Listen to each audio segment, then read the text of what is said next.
Normal questioning होती है, as a doctor से पूछा जाता है बार बार, सर हम ट्रीटमेंट तो ले रहे हैं, चाहे वो होम्योपैथ हो, चाहे वो आयुर्वेद हो, चाहे वो सिद्धा हो, चाहे वो यूनानी हो, हम ट्रीटमेंट तो ले रहे हैं, हम कैसे रिकवर करें। तो मैं आपको कुछ अपनी रिपोर्ट दिखाना चाहता हूँ जहाँ पर हमने पेशेंट को रिकवर किया है। एज इन वेरिकोसिल से रिकवरी मिली है, बट किसी को 1.5 महीने में मिली है, किसी को 3 महीने में मिली है, किसी को 6 महीने में मिली है, किसी को 8 महीने में मिली है, किसी को साल भर में। तो कुछ रिकवरी आपके सामने, आप चाहे तो बार बार पॉज करके देख सकते हो वीडियो को, क्योंकि इसमें बहुत सारी रिपोर्ट्स हमने लगा रखी हैं जो बिफोर और आफ्टर हैं, जिनकी टाइमिंग अलग अलग मोमेंट्स पे मिली है और रिकवरी भी उसी टाइम पे ही मिली है। सो इसीलिए मैं ये रिपोर्ट्स इसलिए दिखा रहा हूँ क्योंकि वेरिकोसील में रिकवरी के कुछ नियम हैं। अब वो ऐसे नहीं है कि मान के चलो जो रिकवरी आप ले रहे हो सीधा मेडिसिन खा रहे हो तो उससे रिकवरी मिल जाएगी, चाहे आप किसी से भी ट्रीटमेंट ले रहे हो, बट उसकी कुछ एक नियम है। तो जो नियम है मैं आज वो बताने जा रहा हूँ कि 5 ऐसे नियम जिसकी वजह से आप अपनी रिकवरी को फास्ट कर सकते हो। सबसे पहला तो अपने डॉक्टर की ज़रूर सुनो।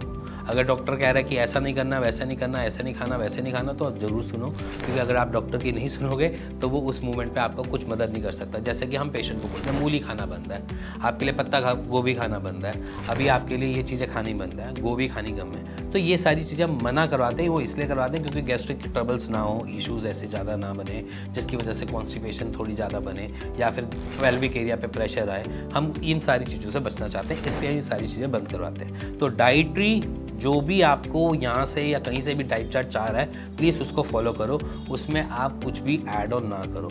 मैं तो चिकन खा लेता हूँ, बिना चिकन खाए मेरे से पेट नहीं भरता, बिना फिश खाए मेरे से पेट नहीं भरेगा। अगर आप ऐसी चीज़ें कहते हो और ऐसी चीज़ें बोलते हो तो इट मीन्स कि आप अपनी रिकवरी को डिले कर रहे हो।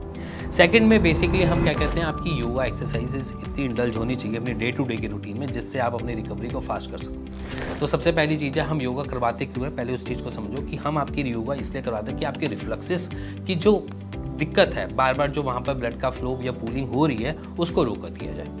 जहाँ पर हमने कोर्स को थोड़ा सा मेंटेन कर दिया या मैनेज कर दिया, तो वहाँ पर आपका ब्लड का फ्लो जो हम मेडिसिन ले रहे हैं, इनटेक कर रहे हैं, उसका फ्लो वो बैलेंस करने में काम करेगा। अदरवाइज वो बार बार रिफ्लक्सेस करेगा तो वहाँ पर दवाइयाँ भी ऐसा काम नहीं करेगी, क्योंकि दवाइयों को भी टाइम लगता है। ऐसा नहीं कि दवाई आपने खाई और एक दिन में आप एक तरीके से ठीक हो जाओ, क्योंकि आप कोई सर दर्द की गोली नहीं खा रहे हो, कोई पेन किलर नहीं खा रहे हो, कोई भी ऐसी चीज़ नहीं खा रहे हो, आप एक तरीके से ट्रीटमेंट ले रहे हो किसी भी चीज़ का। जब आप ट्रीटमेंट की तरफ जाते हो तो वहाँ पर टाइम टेकिंग लग सकता है, क्योंकि टाइम आपकी बॉडी रिस्पॉन्ड कर रही है और कोई नहीं करता। तो इसीलिए अगर आप कुछ भी ऐसी गलती कर रहे हो जहाँ पर आपने एक्सरसाइज अवॉइड करी है, जहाँ पर आपने योगा को ध्यान ही नहीं दिया, सिर्फ ये कोशिश करो कि दवाइयाँ तो मैं टाइम पे खा रहा हूँ तो सारी चीज़ें नॉर्मल हो जाएंगी, अगर आप ऐसा सोचो तो आप अपनी रिकवरी को स्लो डाउन कर रहे हो। अब थर्ड में बेसिकली हम पेशेंट को कुछ चीज़ों के लिए मनाही करते हैं। जैसे कि मैं एक जनरली पेशेंट आते हैं, कुछ साइकिल चला रहे होते हैं, कोई बाइक राइड कर रहा होता है, कोई स्कूटी राइड कर रहा होता है, और कोई फिजिकल एक्टिविटी में इंडल्ज होता है कि रनिंग करता रहता है क्योंकि आर्मी की ट्रेनिंग करनी है या पुलिस में भर्ती होना है, कुछ ऐसी चीज़ें उनके साथ चल रही होती हैं। तो वो उन सारी चीज़ों को नहीं रोकता। जब उसने रोका नहीं तो इट मीन्स कि वो एक तरीके का आपका कॉज है। पहली बात समझना, वेरिकोसील कोई भी आपकी जन्मजात की दिक्कत नहीं है। आपको जो ये दिक्कत बनती है एक्वायर्ड बनती है, मतलब कि आपने घेरी हुई है, खुद से ही बनाई हुई है। अब उसके पीछे रीज़न सबसे बड़ा ये भी हो सकता है कि आपकी साइकिल चल रही हो बड़ी देर लंबे टाइम सफ़र पे, या फिर आपकी रनिंग बहुत अच्छी चल रही हो, रनिंग बहुत अच्छी करते हो बिना सपोर्टर के, या फिर आप बहुत ज़्यादा बास्केटबॉल या फिजिकल एक्टिविटी में इंडल्ज हो विदाउट सपोर्टर, तो भी ये वेरिकोसील बन जाता है। और या फिर आप बहुत ज़्यादा जिमिंग या फिर स्ट्रेंथ ट्रेनिंग कर रहे हो जिसकी वजह से वेरिकोसील बना। बट अगर आप कोई भी मेडिसिन इनटेक कर रहे हो, चाहे कोई भी पैथी की, बट अगर आप साथ में अपनी जिमिंग विमिंग इन सारी चीज़ों को कंटिन्यू रखते हो, तो वो ही जो आप जिमिंग कर रहे हो उसी का ही आपका एब्डोमिनल जो प्रेशर पड़ता है वो ही आपकी वेरिकोसील को और ग्रेड की तरफ ले जाता है। मतलब कि अगर आज आप 2nd ग्रेड पे तो वही 3rd ग्रेड पे, क्योंकि वो बेसिकली आपका कॉज है। अगर आप कॉज को अपने निकाल दो, मान लो जो चीज़ आपको दिक्कत दे रही है वो इसी चीज़ को आप बाहर निकाल दोगे, तभी आप स्टेबल हो पाओगे। तो इसीलिए अपनी रिकवरी को और फास्ट करने के लिए उन कॉजेज़ को अपनी ज़िंदगी में एक्नॉलेज करो और उसको बाहर निकालो जिससे आपको फ़ायदा मिले। 4th, आप कोई सा भी ट्रीटमेंट ले रहे हो, चाहे आप होम्योपैथी ले रहे हो, चाहे आप आयुर्वेद ले रहे हो, चाहे आप कोई सा भी ट्रीटमेंट ले रहे हो, चाहे सिद्धा यूनानी कोई सा भी ट्रीटमेंट ले रहे हो, क्योंकि एलोपैथी में तो इसका सिंपली एक सर्जरी है और बाकियों में थोड़ी थोड़ी कहीं मेडिसिन मिल जाती है जिसकी वजह से आपको हेल्प मिल जाती है आपके वेरिकोसील को रिकवर करने में। अगर आप मेडिसिन को एज ए ग्रांटेड ले रहे हो कोई भी ट्रीटमेंट में, आप जो इनटेक कर रहे हो उसको एज ए ग्रांटेड ले रहे हो कि सुबह की शाम कर दी, शाम की सुबह कर दी, एक दिन खाई नहीं, अगले दिन खा ली, अगले दिन छोड़ दी, अगले दिन खा ली। अगर आप ऐसा कुछ कर रहे हो तो आप अपनी रिकवरी को स्लो करो।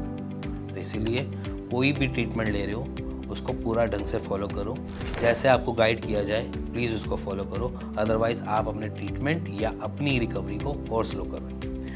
5th सबसे बड़ी चीज़ जिसे मैं हमेशा कहता हूँ, वेरिकोसील के पेशेंट आते हैं स्ट्रेस में, और ये स्ट्रेस की एक मेजर चीज़ है जो उनकी ग्रेडिंग को बढ़ा देता है। जैसे कि पॉजिटिविटी उनके अंदर लैक हो जाती है। अब उनकी को ऐसे लगता है कि अब आगे होना क्या है, लाइफ मेरी ख़राब है, मेरी फर्टिलिटी हैम्पर हो जाएगी, मैं बाप नहीं बन पाऊँगा, मैं आगे से इंटरकोर्स नहीं कर पाऊँगा, मेरा इरेक्टाइल नहीं होगा।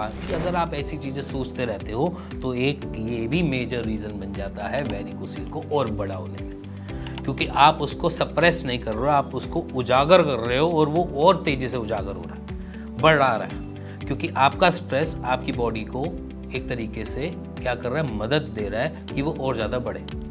समझना, कोई भी चीज़ तभी तक आपकी बॉडी में परसिस्ट करती है जब तक अगर आप उसको लेकर चलो, घूमते रहो और उसको अपने ध्यान में हमेशा रखोगे।